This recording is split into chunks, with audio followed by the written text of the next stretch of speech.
We've now got a little bit of knowledge around JSX, and so now it's time for us to practice what we've learned. So to do so, I would like for you to work on a tiny little exercise.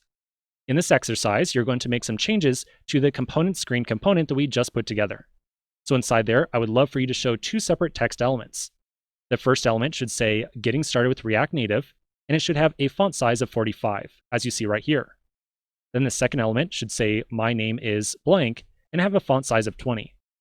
And then as a special requirement, for that second text element, try to assign your name to a JavaScript variable ahead of time, and then print it up inside of that JSX element.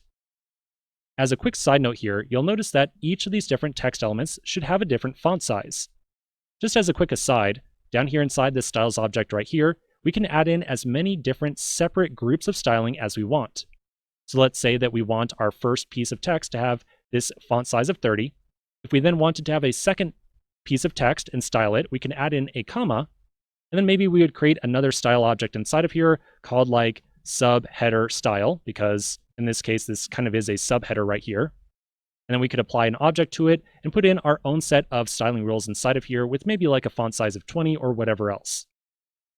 Then to apply or reference that second style right there, we would write out inside the style prop of some text element, styles.subheader style, like so.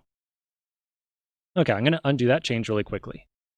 Okay, so go ahead and give this exercise a shot. If you get stuck at any point in time, don't sweat it. We're going to go over a solution together in the next video.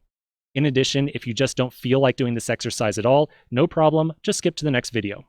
So quick pause and I'll see you in just a minute.